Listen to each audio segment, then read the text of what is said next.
আজকের বিষয় সাহাবাদের প্রতি ভালোবাসা। সহিহ বুখারী, হাদিস নং 17। ব্যাখ্যা। এ হাদিসে আনসারদেরকে ভালোবাসার গুরুত্ব ও তাদেরকে অপছন্দ করার মন্দত্ব তুলে ধরা হয়েছে। আনসার বলা হয় মদিনা মুনাওয়ারার মূল বাসিন্দা আওস খাওরাজ গোত্রের লোকদেরকে। নবী কারীম সাল্লাল্লাহু আলাইহি ওয়াসাল্লাম তাদেরকে আনসার উপাধিতে ভূষিত করেছেন। এটি একটি ইসলামী নাম। এর আগে এই নামের ব্যবহার ছিল না। ইসলাম ও মহানবী সাল্লাল্লাহু আলাইহি ওয়াসাল্লামের সাহায্য সহযোগিতার পেছনে তারা নিজেদের জানমাল সর্বস্ব কুরবানি করার অবিস্মরণীয় দৃষ্টান্ত পেশ করেছিলেন।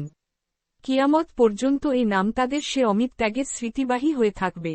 তাদের ত্যাগ ও কুরবানির বিনিময়ে যেহেতু প্রথমে মদিনা মুনাওয়ারায় ইসলাম প্রতিষ্ঠিত হয়েছে, তারপর সারা বিশ্বে ক্রমান্বয়ে তা ছড়িয়ে পড়েছে, তাই কাফের ও মুশরিকগণ কখনো তাদের ভালো চোখে দেখেনি। তারা তাদেরকে সর্বদা ঘৃণা করে এসেছে। সর্বাপেক্ষা বেশি ঘৃণা করেছে মদিনার মুনাফিকগণ। ফলে তাদের ঘৃণা করা বা তাদের প্রতি বিদ্বেষ পোষণ করা মুনাফিকির আলামত হয়ে গেছে। আর তাদেরকে মহব্বত করা হয়েছে ঈমানের নিদর্শন, যেমন এই হাদিসে স্পষ্ট করা হয়েছে। আরেক হাদিসে আছে, আনসারদের মহব্বত করা ঈমান আর তাদেরকে বিদ্বেষ করা মুনাফিকি। 296। আরও এক হাদিসে আছে, যে ব্যক্তি আল্লাহ ও আখিরাতে ঈমান রাখে, সে আনসারদের প্রতি বিদ্বেষ পোষণ করে না। 297। বস্তুত আনসারদের ভালোবাসা নবীপ্রেমেরও পরিচায়ক। যে আনসারগণ প্রিয়নবী সাল্লাল্লাহু আলাইহি ওয়াসাল্লামের জন্য নিজেদের জানমাল উৎসর্গ করেছিলেন, কোন নবীপ্রেমিক তাদের ভালো না বেসে পারে? তাই তো এক হাদিসে ইরশাদ হয়েছে, যে কেউ আনসারদের ভালোবাসে, সে আমাকে ভালোবাসে বলেই তাদের ভালোবাসে।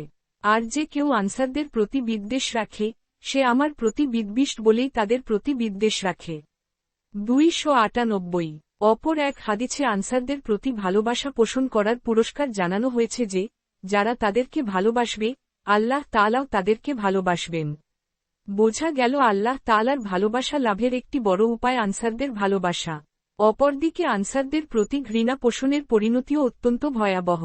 কেননা হাদিসে আছে, যে কেউ তাদেরকে ঘৃণা করবে, আল্লাহ তাআলাও তাকে ঘৃণা করবেন। বলা বাহুল্য, আল্লাহ তাআলার ঘৃণার পাত্র হওয়া অপেক্ষা নিকৃষ্ট পরিণাম আর কিছুই হতে পারে না। আল্লাহ তাআলা সে পরিণাম থেকে আমাদের হেফাজত করুন। তিনি আমাদের অন্তরে আনসারদের প্রতি গভীর মহব্বত দান করুন এবং সে মহব্বত নিয়েই কবরে যাওয়ার তাওফিক দিন।